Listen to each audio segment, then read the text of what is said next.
Salam Dito. Apa nih nasihat Sang Cahaya kali ini? Semoga lebih menarik dan seru ya, Dit. Salam Carla. Nasihat kali ini tentu menarik dan seru karena semua sumber dari Sang Cahaya. Nah, seperti apa nasihatnya itu? Begini nasihatnya. Pernahkah kamu didengki, diiri orang lain? Pernahkah kamu difitnah, dihujat, diserang dukun? Kalau pernah, berarti kamu itu dalam kebenaran, sebab mereka itu dari sisi kejahatan. Kadang orang lebih suka dalam sisi kejahatan karena di dalam jahatnya itu didapat zona nyaman, didapat banyak manfaat untuk kepentingan nafsunya terpenuhi. Jahat dan baik itu bukan menurut ukuran agama atau manusia. Tapi jahat itu dikatakan jahat, kalau nanti disiksa di akhirat karena melakukan kejahatan, dan diberi pahala kalau meninggalkan kejahatan.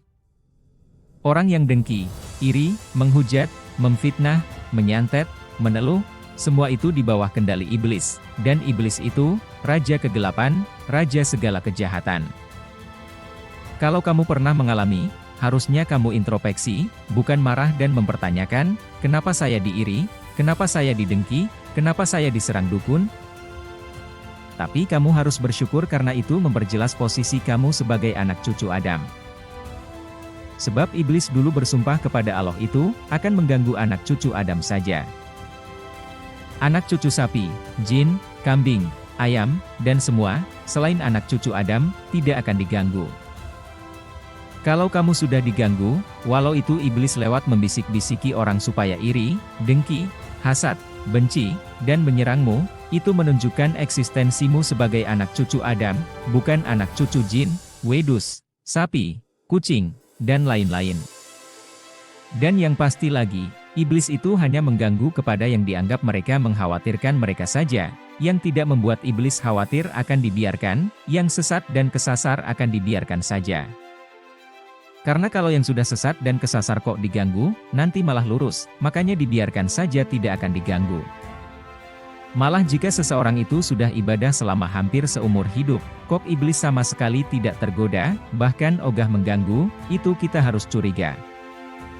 Kok saya nggak diganggu iblis ya? Padahal sumpah iblis itu menyesatkan, lah kok saya nggak berusaha disesatkan, jangan-jangan saya sudah tersesat. Harus diteliti, aneh kan, sudah ibadah sekian lama kok iblis sama sekali tidak mengganggu, jangan-jangan kamu malah ternyata bonceng truknya iblis. Lalu, seperti apakah truk iblis itu, Dito? Truk iblis itu, yaitu truk yang memuat sifat-sifat iblis, seperti merasa lebih baik dari orang lain, irian, dengkian, sombong, marah, benci, tak terima, tak sabaran, dendam, berkata kotor, dusta, khianat, bangga diri, merasa hebat, merasa kuasa, pemfitnah. Juga, penggoda, pengadu domba, syirik, bangga diri, suka mencela, meremehkan orang lain, suka terhadap dosa-dosa, ngotot ketika di dalam kesalahan, ingin dipuji, dan semua sifat tercela lainnya. Jadi, jangan sampai sifat-sifat iblis itu bercocok tanam, dan tinggal di dalam dirimu. Oleh karena itu, kita harus introspeksi diri, muhasabah, dan jangan lupa direnungkan. Intinya hidup itu introspeksi diri, itu kalau kita ingin benar, dan bahagia di dunia dan akhirat. Kalau kita hidup dengan benar, semua akan mudah. Kamu naik motor saja kalau caranya motornya yang kamu gendong, atau kamu naik kuda, malah kudanya yang kamu gendong saja, akan susah, karena kamu caranya naik motor salah, caranya naik kuda salah. Jadi, Allah itu tidak mempersulit orang, orang itulah yang mempersulit dirinya sendiri, dan Allah itu tidak menzolimi siapapun, manusia sendirilah yang menzolimi dirinya sendiri. Jadi, kalau diserang dukun, apalagi banyak yang menyerang, bersyukurlah pada Allah, karena derajatmu akan dinaikkan oleh Allah. Nah, itulah nasihat Sang Cahaya kali ini.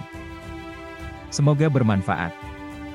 Wah, ternyata, jika kita diserang oleh dukun, kita harus introspeksi dan bersyukur ya, karena Allah akan menaikkan derajat kita. Oke Dito, terima kasih. Semoga kita diberikan kemampuan selalu istiqomah dalam kebaikan. Amin.